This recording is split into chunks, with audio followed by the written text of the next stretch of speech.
ಬಂಧುಗಳೇ ನಮಸ್ಕಾರ, ನಾನು ವೀರ್ನಗೌಡ.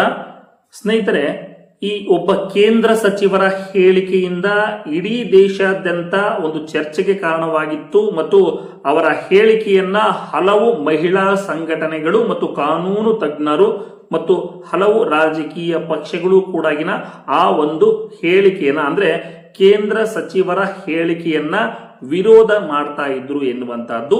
ಆ ಒಂದು ಹೇಳಿಕೆ ಈಗ ಈ ಇತ್ತೀಚಿನ ದಿನಗಳಲ್ಲಿ ನಡೆದಿರ್ತಕ್ಕಂತಹ ಸದನದಲ್ಲಿ ರಾಹುಲ್ ಗಾಂಧಿ ಅವರು ಆ ಒಂದು ಪ್ರಶ್ನೆಯನ್ನ ಎತ್ತಿಡ್ತಾರೆ ಮತ್ತು ಆ ಒಂದು ಚರ್ಚೆಯನ್ನ ಮುಂದಿಡುವಂತಹ ಕೆಲಸವನ್ನ ಮಾಡ್ತಾರೆ. ಅಂದ್ರೆ ಈಗ ಹೊಸ ಶಿಕ್ಷಣ ಸಚಿವರ ನೇಮಕ ಏನಾಗಿದೆ ಅಂದ್ರೆ ಪ್ರಹ್ಲಾದ್ ಜೋಶಿಯವರ ಹೊಸ ಶಿಕ್ಷಣ ಸಚಿವರ ನೇಮಕ ಏನಾಗಿದೆ, ಆ ನೇಮಕಾತಿಗೆ ಸಂಬಂಧಪಟ್ಟಂತೆ ಇವರು ಯಾವ ರೀತಿ ಅರ್ಹರು ಎನ್ನುವಂತಹದ್ದನ್ನ ಮುಂದಿಡುವುದಕ್ಕೆ ಇವರು ಈ ಹಿಂದಿನ ಈ ಬಿಲ್ಕಿಸ್ ಬಾನು ಪ್ರಕರಣದ ಬಿಡುಗಡೆ ಏನಿದೆ, ಅತ್ಯಾಚಾರಿಗಳ ಬಿಡುಗಡೆ ಪ್ರಕರಣವನ್ನ ಇವರು ಕೂಡ ಮುಂದಿಡ್ತಾರೆ. ಇದು ಈ ಕೇಳಲೇಬೇಕಾದಂತಹ ವಿಷಯವೂ ಕೂಡ ಹೌದು ಎನ್ನುವಂತಹದ್ದು. ಸ್ನೇಹಿತರೆ, ಈ 2002ರಲ್ಲಿ ಅಂದ್ರೆ ಈ ಏನು ಹೇಳಿಕೆಯನ್ನ ಇವರು ಕೇಂದ್ರ ಸಚಿವರು ಪ್ರಹ್ಲಾದ್ ಜೋಶಿ ಅವರು ಏನಿದ್ದಾರೆ 2022ರಲ್ಲಿ ಏನು ಹೇಳಿಕೆಯನ್ನ ಕೊಟ್ಟರು ಅಂತ ಹೇಳಿ ನಾನು ಇದನ್ನ ತಿಳಿಸಿಬಿಡ್ತೀನಿ. ತದನಂತರವಾಗಿ ಆ ಪ್ರಕರಣ ಏನಾಯಿತು ಎನ್ನುವಂಥದ್ದನ್ನ ನಾನು ಮುಂದಿಡ್ತಾ ಹೋಗ್ತೇನೆ. ಸ್ನೇಹಿತರೆ, ಬಿಲ್ಕಿಸ್ ಬಾನು ಸಾಮೂಹಿಕ ಅತ್ಯಾಚಾರ ಮತ್ತು ಹತ್ಯೆ ಏನಾಗಿರುತ್ತೆ ಅದಕ್ಕೆ ಸಂಬಂಧಪಟ್ಟಂತೆ ಅವರ ಬಿಡುಗಡೆ ಆಗಿರುತ್ತೆ. ಅಂದ್ರೆ ಕ್ಷಮಾದಾನವನ್ನ ಗುಜರಾತ್ ಹೈಕೋರ್ಟ್ ನೀಡಿರುತ್ತೆ. ಅದಕ್ಕೆ ಸಂಬಂಧಪಟ್ಟಂತೆ ಮಾಧ್ಯಮಗಳು ಏನು ಪ್ರಹ್ಲಾದ್ ಜೋಶಿ ಅವರನ್ನ ಕೇಳಿದಾಗ ಪ್ರಹ್ಲಾದ್ ಜೋಶಿ ಅವರು ಏನ್ ಹೇಳ್ತಾರೆ, ಇದು ಕಾನೂನು ಕ್ರಮದಂತೆ ಆಗಿದೆ, ಹಾಗಾಗಿ ಇದು ತಪ್ಪಿಲ್ಲ ಎನ್ನುವಂತಹ ಸಮರ್ಥನೆಯನ್ನ ಮಾಡಿಕೊಳ್ತಾರೆ. ನೀವು ತಾವು ಸ್ಪಷ್ಟವಾಗಿ ಗಮನವಿಟ್ಟು ಕೇಳಿ, ಅವರು ಅತ್ಯಾಚಾರವನ್ನ ಸಮರ್ಥನೆ ಮಾಡಿಕೊಂಡಿಲ್ಲ, ಆದರೆ ಅತ್ಯಾಚಾರ ಮಾಡಿರ್ತಕ್ಕಂತಹ ಅಂದ್ರೆ ಬಿಡುಗಡೆಯಾದವರನ್ನ ಸಮರ್ಥನೆ ಮಾಡಿಕೊಂಡಿದ್ದಾರೆ ಎನ್ನುವಂತಹದ್ದು. ಯಾಕೆಂದ್ರೆ ಇದು ಭಾವನೆಗಳಲ್ಲ, ನಾವು ಇಂದು ಮಾತನಾಡ್ತಕ್ಕಂಥದ್ದು ಭಾವನೆಗಳಲ್ಲ. ಯಾಕಂದ್ರೆ ನಾವು ದಾಖಲಾತಿಗಳ ಆಧಾರಿತವಾಗಿ ಮಾತನಾಡ್ತಾ ಇರುವಂತಹದ್ದು, ಅವರು ದಾಖಲಾತಿಗಳ ಆಧಾರವಾಗಿ ಮಾತನಾಡಬೇಕಾಗಿತ್ತು. ಇದು ಮಹಿಳಾ ಮತ್ತು ಮಕ್ಕಳ ಸುರಕ್ಷತೆಯ ಜವಾಬ್ದಾರಿಯುತರಾಗಿ ಮಾತನಾಡಬೇಕಾಗಿತ್ತು.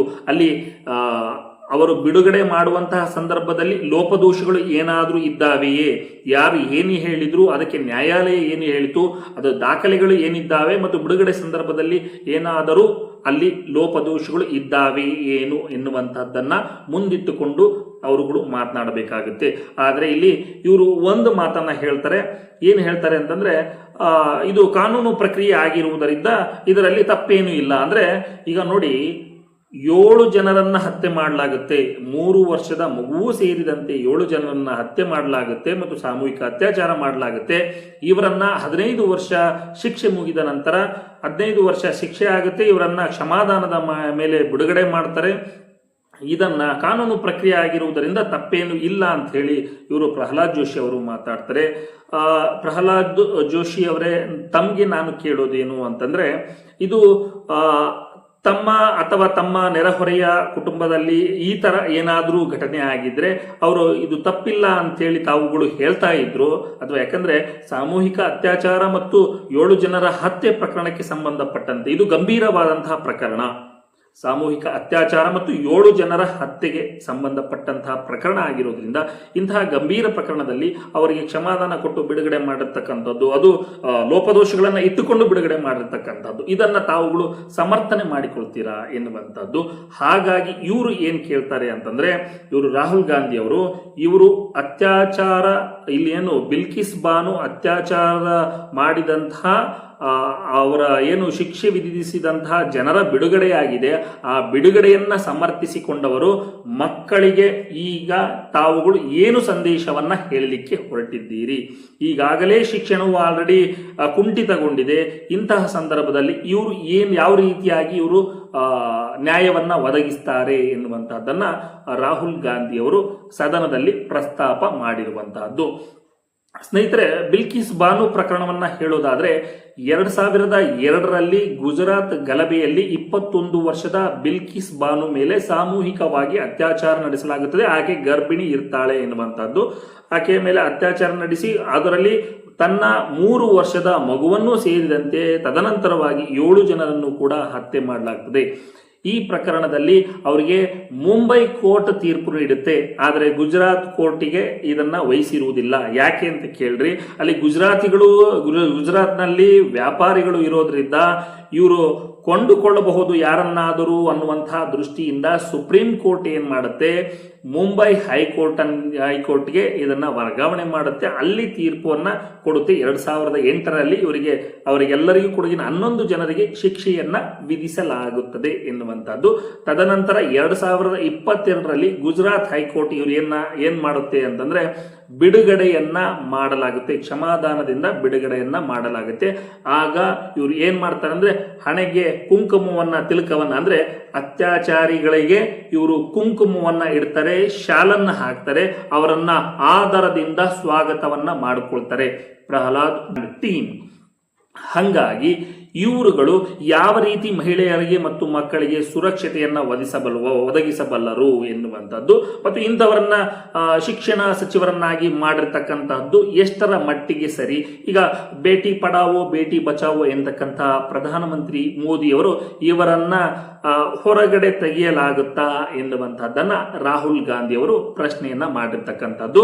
ನೋಡಿ, 2022ರಲ್ಲಿ ಏನು ಇದು ಹೇಳಿಕೆ ಆಗುತ್ತೆ, ತದನಂತರವಾಗಿ ಮತ್ತೆ ಸುಪ್ರೀಂ ಕೋರ್ಟ್ ಏನ್ ಮಾಡುತ್ತೆ, ಇದರಲ್ಲಿ ಲೋಪದೋಷಗಳು ಇದ್ದಾವೆ, ಕಾನೂನಿನಲ್ಲಿ ಈ ಅಂದ್ರೆ ಬಿಡುಗಡೆ ಮಾಡುವಂತಹ ಸಂದರ್ಭದಲ್ಲಿ ಇವೆಲ್ಲ ಲೋಪದೋಷಗಳಿದ್ದಾವೆ, ಇವರನ್ನ ಬಿಡುಗಡೆ ಮಾಡಿರ್ತಕ್ಕಂತಹದ್ದು ಸರಿ ಇಲ್ಲ ಅನ್ನುವಂತಹದ್ದನ್ನ ಸುಪ್ರೀಂ ಕೋರ್ಟ್ ಹೇಳಿ ಮತ್ತೆ ಆ ಎಲ್ಲರೂ ಜನರನ್ನ ಮತ್ತೆ ಜೈಲಿಗೆ ಶರಣಾಗಬೇಕು ಅಂತೇಳಿ ಸುಪ್ರೀಂ ಕೋರ್ಟ್ ತೀರ್ಪು ನೀಡುತ್ತದೆ ಎನ್ನುವಂತಹದ್ದು. ಹಂಗಾಗಿ 2024ರಲ್ಲಿ ಮತ್ತೆ ಅವರೆಲ್ಲರೂ ಕೂಡ ಜೈಲಿಗೆ ಹೋಗ್ತಾರೆ ಎನ್ನುವಂತಹದ್ದು. ಈಗ ಹೇಳಿ 2024ರಲ್ಲಿ ಅವರು ಮತ್ತೆ ಜೈಲಿಗೆ ಹೋದ್ರು, ಹಾಗಾದ್ರೆ ಅದು ಕಾನೂನು ಪ್ರಕ್ರಿಯೆ ಅವಾಗ ಸರಿ ಇಲ್ಲ ಅಂತ ಹೇಳ್ತೀರಾ? ಅವಾಗ ಸರಿ ಇತ್ತು ಅಂತ ಹೇಳಿದ್ರೆ ಈಗ ಸರಿ ಇಲ್ಲ ಅಂತ ಹೇಳಲಿಕ್ಕಾಗತ್ತಾ? ಹಂಗಾಗಿ ತಾವು ಮಾತನಾಡುವಾಗ ಒಂದಿಷ್ಟು ನ್ಯಾಯಾಲಯದ ದಾಖಲೆಗಳನ್ನ ಇಟ್ಟುಕೊಂಡು ಅಥವಾ ಒಂದು ಆಧಾರವನ್ನ ಇಟ್ಟುಕೊಂಡು ಅಥವಾ ತಾವು ಕೂಡ ಮಹಿಳೆಯರ ಪರವಾಗಿ ಇದ್ದುಕೊಂಡು ಈ ರೀತಿಯಾದಂತಹ ಮಾತುಗಳನ್ನ ಯಾವತ್ತೂ ಕೂಡ ಆಡಬಾರ್ದು. ಮಹಿಳೆಯರ ಮತ್ತು ಮಕ್ಕಳ ಸುರಕ್ಷಿತವಾಗಿ ತಾವು ಒಬ್ಬ ಜವಾಬ್ದಾರಿಯುತ ಕೇಂದ್ರ ಸರ್ಕಾರದಲ್ಲಿ ಸಚಿವರಾಗಿರ್ತಕ್ಕಂಥವರು ತಾವು ಒಂದು ಒಳ್ಳೆಯ ಒಂದಿಷ್ಟು ಮಾತುಗಳನ್ನ ಆಡಬೇಕಾಗಿತ್ತು. ಅದನ್ನ ಅತ್ಯಾಚಾರಿಗಳ ಬಿಡುಗಡೆಯನ್ನ ಯಾವತ್ತಿಗೂ ಕೂಡ ಸಮರ್ಥನೆ ಮಾಡಿಕೊಳ್ಬಾರ್ದಾಗಿತ್ತು.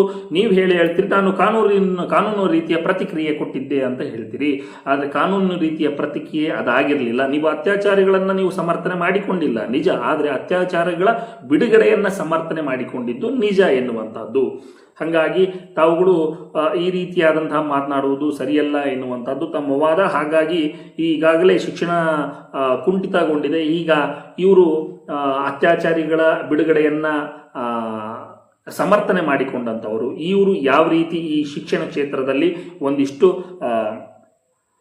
ಸುಧಾರಣೆಯನ್ನ ತರಬಹುದು ಎನ್ನುವಂತಹ ಪ್ರಶ್ನೆಯನ್ನ ರಾಹುಲ್ ಗಾಂಧಿ ಅವರು ಮುಂದಿಟ್ಟಿದ್ದಾರೆ. ಇಲ್ಲಿ ಯಾವುದೇ ಪಕ್ಷ, ಜಾತಿ, ಧರ್ಮ ಇಲ್ಲ. ಇಲ್ಲಿ ನ್ಯಾಯಾಲಯದ ಆಧಾರಗಳ ಮೇಲೆ ನಾವಿಲ್ಲಿ ಮಾತನಾಡಿರ್ತಕ್ಕಂಥದ್ದು ಏನು ಬಿಲ್ಕಿಸ್ ಬಾನು ಪ್ರಕರಣದಲ್ಲಿ ಪ್ರಹ್ಲಾದ್ ಜೋಶಿ ಅವರು ಏನ್ ಮಾತಾಡಿದ್ದಾರೆ ಅದು NDTVಯಲ್ಲಿ ಆ ವಿಡಿಯೋ ಲಭ್ಯ ಇದೆ, ತಾವುಗಳು ಬೇಕಾದ್ರೆ ಹೋಗಿ ನೋಡಬಹುದು. ನಾವು ದಾಖಲೆಗಳ ಆಧಾರದ ಮೇಲೆ ನಾವು ಮಾತನಾಡ್ತಾ ಇರತಕ್ಕಂಥದ್ದು. ಸ್ನೇಹಿತರೆ, ನಾವುಗಳು ಈ ಜನತಾ ಗ್ಯಾರೇಜ್ ಸುಳ್ಳುಗಳನ್ನ ಮಾತನಾಡ್ತಾ ಇಲ್ಲ, ಕಲ್ಪನೆಯನ್ನ ಮಾಡ್ಕೊಂಡು ಮಾತನಾಡ್ತಾ ಇಲ್ಲ, ಪೊಳ್ಳುಗಳನ್ನ ಹೇಳ್ತಾ ಇಲ್ಲ ಅಥವಾ ಊಹಾಪೋಹಗಳನ್ನು ಹೇಳ್ತಾ ಇಲ್ಲ. ನ್ಯಾಯಾಲಯದ ದಾಖಲೆಗಳ ಆಧಾರದ ಮೇಲೆಯೇ ನಮ್ಮ ಈ ಜನತಾ ಗ್ಯಾರೇಜ್ ಈ ಸುದ್ದಿ ವಿಶ್ಲೇಷಣೆಯನ್ನ ಮಾಡ್ತಾ ಇರುವಂತಹದ್ದು. ಹಾಗಾಗಿ ಈ ವಿಡಿಯೋ ಮಾಹಿತಿ ಏನಾದರೂ ತಮಗೆ ಇಷ್ಟ ಆದರೆ ಲೈಕ್ ಮಾಡಿ, ಅಭಿಪ್ರಾಯವನ್ನ ಕಾಮೆಂಟ್ ಮೂಲಕ ಹಂಚಿಕೊಳ್ಳಿ ಮತ್ತು ಇಂತಹ ಸುದ್ದಿ ವಿಶ್ಲೇಷಣೆಗಳಿಗಾಗಿ ನಮ್ಮ ಚಾನೆಲ್ ಅನ್ನು ಸಬ್ಸ್ಕ್ರೈಬ್ ಮಾಡಿ. ಧನ್ಯವಾದಗಳು. ಮತ್ತೆ ಭೇಟಿಯಾಗೋಣ.